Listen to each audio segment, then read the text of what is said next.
កូនជាទីស្រឡាញ់ភាពស្មោះត្រង់ប្រៀបបីដូចជាទឹកសម្រាប់ស្រោចដំណាំមិនឲ្យស្វិតយ៉ាងណាជីវិតពិតជាស្រស់បំព្រងព្រោះភាពស្មោះត្រង់របស់ខ្លួនយ៉ាងនោះឯងនោះយើងនៅជាមួយ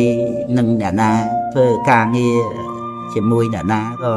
គួរតែស្មោះត្រង់ជាមួយនឹងអ្នកនោះថែមទាំងស្មោះចំពោះការងារនិងស្មោះចំពោះពាក្យនិយាយរបស់ខ្លួនឯងទៀតផងការស្មោះត្រង់នោះក៏គឺជាការពិតប្រាកដក្នុងចិត្ត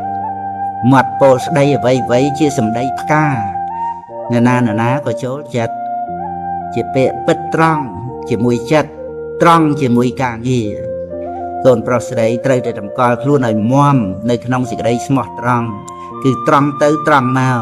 ធ្វើអ្វីក៏ចាប់យកការស្មោះត្រង់ជាទីតាំងសូម្បីបានផលប្រយោជន៍ជាទ្រព្យសម្បត្តិតិចតួចក៏ដោយក៏កូនកុំបោះបង់ចោលនៅសេចក្តីល្អបែបនេះឲ្យសោះ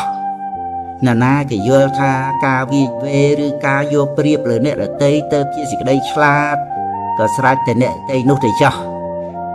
បើថាកូនជាមនុស្សល្ងង់ដោយពេលអ្នកដទៃចោតប្រកាន់មកថាកូនភ្លើកូននៅតែជាកូនឆ្លាតរបស់ឪពុកម្ដាយដដែល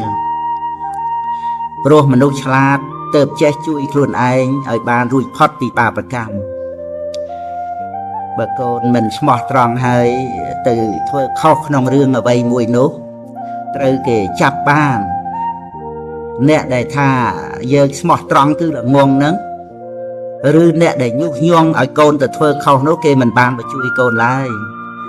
កូនត្រូវទទួលទោសតែម្នាក់ឯងតែបើកូននៅតែធ្វើការដោយស្មោះត្រង់ល្អពិតមុនដំបូងកូនអាចលំបាកកាយតែសប្បាយចិត្តរួចហើយក្នុងការជាខាងក្រោយគឺកូនមិនត្រូវបានទទួលនៅទុក្ខទោសអ្វីរហូតតទៅនោះឡើយ